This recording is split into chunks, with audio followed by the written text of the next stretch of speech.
ನನಗೆ ಅದರ ಬಗ್ಗೆ ಮಾಹಿತಿ ಇಲ್ಲ. ಪಕ್ಷ ತೀರ್ಮಾನ ಮಾಡಿ ಇನ್ನೂ 5 ಜನ ಮಾಡಿದ್ರೆ ಒಳ್ಳೇದು.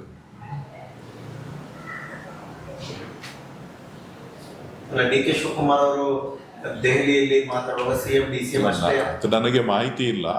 ಡಿ ಕೆ ಶಿವಕುಮಾರ್ ಅವ್ರ ವಿಚಾರ ಅಲ್ಲ ಇಲ್ಲಿ. 8 ಬಾರಿ ಗೆದ್ದಂತ ರಾಮಲಿಂಗಾರೆಡ್ಡಿ ಅವರಿದ್ದಾರೆ. 8 ವರ್ಷಗಳ ಸುದೀರ್ಘ ಪಕ್ಷಾಧ್ಯಕ್ಷರಾದಂಥ ಪರಮೇಶ್ವರ್ ಅವರಿದ್ದಾರೆ. ಕಾರ್ಯಾಧ್ಯಕ್ಷರಾದಂಥ ಸತೀಶ್ ಜಾರಕಿಹೊಳಿ ಇದ್ದಾರೆ. ಮತ್ತೊಬ್ಬ ಕಾರ್ಯಾಧ್ಯಕ್ಷರಾಗಿ ಕೆಲಸ ಮಾಡಿದಂಥ ಈಶ್ವರ್ ಖಂಡ್ರೆ ಅವರಿದ್ದಾರೆ. ಪ್ರಚಾರ ಸಮಿತಿ ಅಧ್ಯಕ್ಷರಾದಂಥ ಆಗಿದ್ದಂಥ ಹೆಬಿ ಪಾಟೀಲ್ ಅವರಿದ್ದಾರೆ. ಸೊ ಮೈನಾರಿಟಿನಲ್ಲಿ ಪ್ರಬಲ ನಾಯಕರಾದಂಥ ಜಮೀರ್ ಅಹಮದ್ ಸಾಹೇಬ್ ಇದ್ದಾರೆ. ಸೊ ಇನ್ನೂ ಯಾರು ಇದ್ರು ಒಕ್ಕಲಿಗ ಸಮುದಾಯದಲ್ಲಿ ಹಿರಿಯ ನಾಯಕರಾಗಿ ಕುಮಾರಸ್ವಾಮಿ ಇವರು ನಮ್ಮ ಕೃಷ್ಣ ಬೈರೇಗೌಡರಿದ್ದಾರೆ. ಮಂಡ್ಯದಿಂದ ಚಲುರಾಯ ಸ್ವಾಮಿ ಅವರಿದ್ದಾರೆ.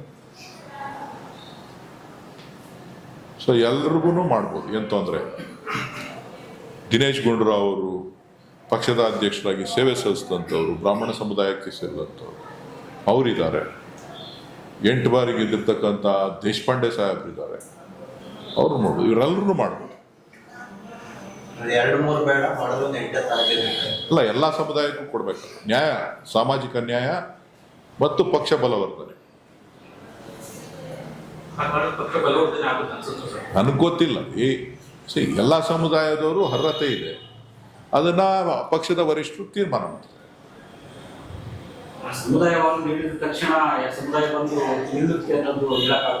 ನನಗೆ ಅದ್ರ ಬಗ್ಗೆ ಮಾಹಿತಿ ಇಲ್ಲ. ಆಮೇಲೆ ಲೆಫ್ಟ್ ಅಲ್ಲಿ ನಮ್ಮ KH ಮುನಿಯಪ್ಪನವರು ಇದ್ದಾರೆ, ಹಿರಿಯ ನಾಯಕ. ಈಗ ಕೇಳ್ತಾರೆ, ನೀವು 14 ತಿಂಗಳು ಬಿಟ್ಟಿದ್ದಾರೆ ಹೇಳ್ತಾ ಇದ್ದೀವಿ. ಗೊತ್ತಿಲ್ಲ.